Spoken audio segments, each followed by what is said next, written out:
Welcome to Part B of Part 1 of the Odyssey. We are going to hear now what happens when Odysseus approaches the Cyclops with his bag of wine and his men. A wineskin full I brought along, and victuals in a bag. For in my bones I knew some towering brute would be upon us soon. All outward power, a wild man, ignorant of civility. We climbed then briskly to the cave, but Cyclops had gone afield to pasture his fat sheep, so we looked round at everything inside. A drying rack that sagged with cheeses, pens crowded with lambs and kids, each in its class, firstlings apart from middlings, and the dewdrops or newborn lambkins penned apart from both.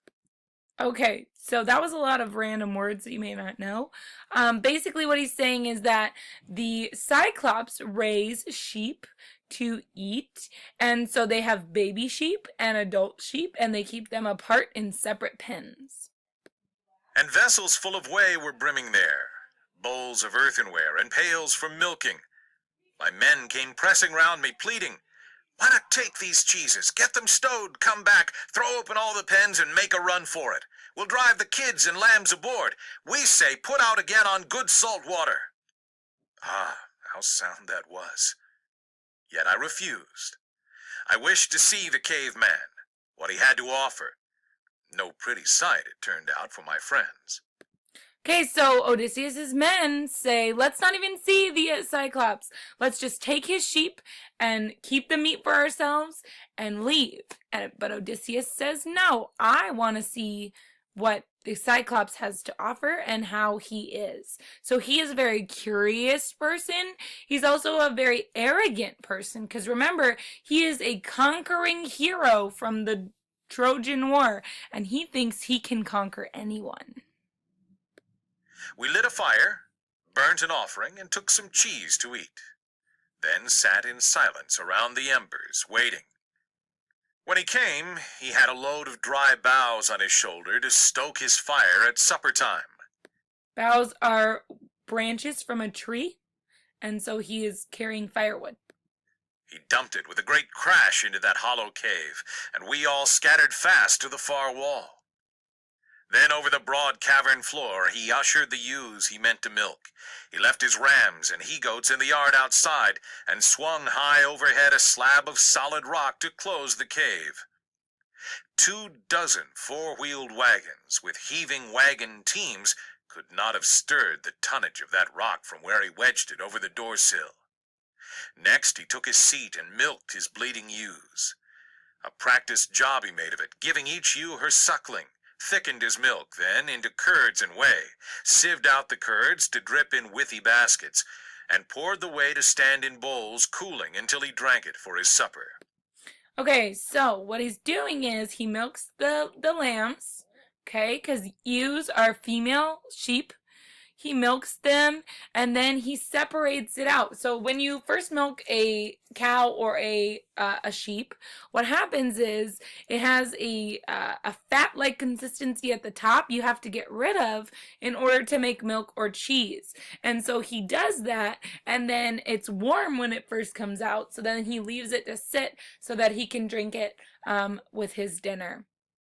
Okay, so let's watch and see what Odysseus does next now that he's locked in this giant room with a giant and his sheep. And so remember, this giant is like 17 times bigger than Odysseus and his men. So we'll see what he does. When all these chores were done, he poked the fire, heaping on brushwood. In the glare, he saw us. "Strangers," he said, "who are you, and where from? What brings you here by seaways? A fair traffic? Or are you wandering rogues who cast your lives like dice and ravage other folk by sea?" So he's asking, what the heck are you doing in my house? Because remember, Odysseus did not ask for permission to come in. He just waltzed right in and started eating this guy's cheese. Okay? And then he asks them, are you pirates who are out to get something from me, or are you just sea voyagers who have happened upon my island by mistake? We felt a pressure on our hearts, in dread of that deep rumble and that mighty man, but all the same I spoke up in reply. We are from Troy, Achaeans, blown off course by shifting gales on the great South Sea, homeward bound, but taking routes and ways uncommon, so the will of Zeus would have it. We served under Agamemnon, son of Atreus. The whole world knows what city he laid waste, what armies he destroyed. It was our luck to come here. Here we stand, beholden for your help, or any gifts you give, as custom is to honor strangers. We would entreat you, great sir, have a care for the gods' courtesy. Zeus will avenge the unoffending guest. He answered this from his brute chest, unmoved. You are a ninny, or else you come from the other end of nowhere, telling me mind the gods. We Cyclopes care not a whistle for your thundering Zeus, or all the gods in bliss. We have more force by far. I would not let you go for fear of Zeus, you or your friends, unless I had a whim to. Okay, so the Cyclops says that he doesn't believe Odysseus when he says that, but also remember that the Greeks were a polytheistic people. They believed in more than one god, so they believed that Zeus was the king of the gods, but that there were other gods like Poseidon, who is the god of the sea, Athena, who is the goddess of war, and many, many others. And so Zeus was a person to be feared and respected. So Odysseus says, if you don't want Zeus to be mad at you, you'll let us go and treat us well. And the Cyclops' response is, I don't care about the gods. I'm way better than the gods. I have more power and I'm not afraid of them. Okay, so let's see what Odysseus says next.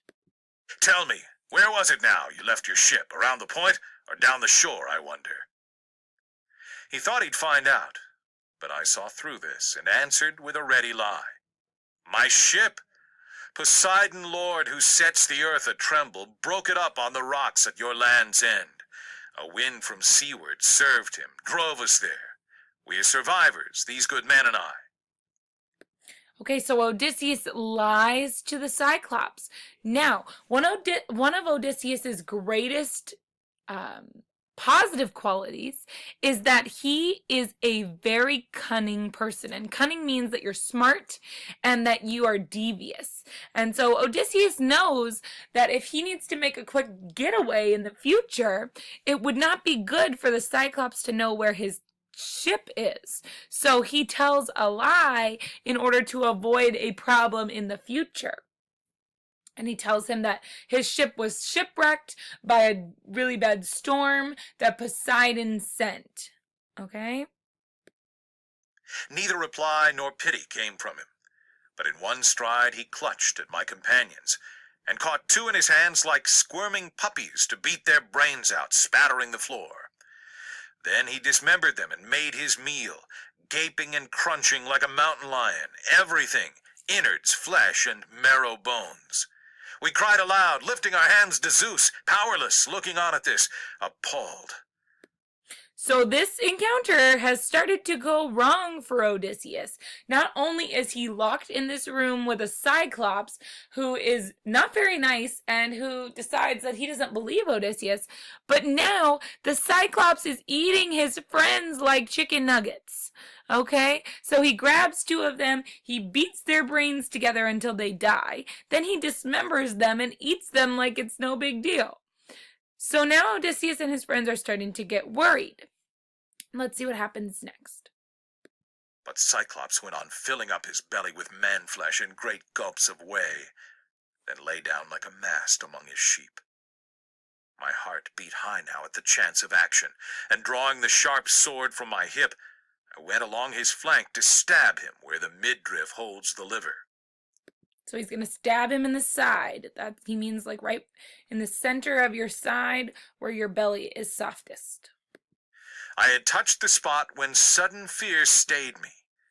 If I killed him, we perished there as well, for we could never move his ponderous doorway slab aside. Okay, so remember, Odysseus is very smart. He starts thinking about this and says, okay, well, if I kill him now, who's going to move the giant rock from in front of the door? We can't get out unless he moves it because he's the only one big enough and strong enough to move it. So we were left to groan and wait for morning. All right, we're going to stop there. If there is time left in the period, please sit quietly and think about the Odyssey. You can fill in your study guide until the bell rings. Okay, I will be back tomorrow. I will see you all then. You do not need to fill out all of part 1 of your study guide, but it may be in your best interest to do so.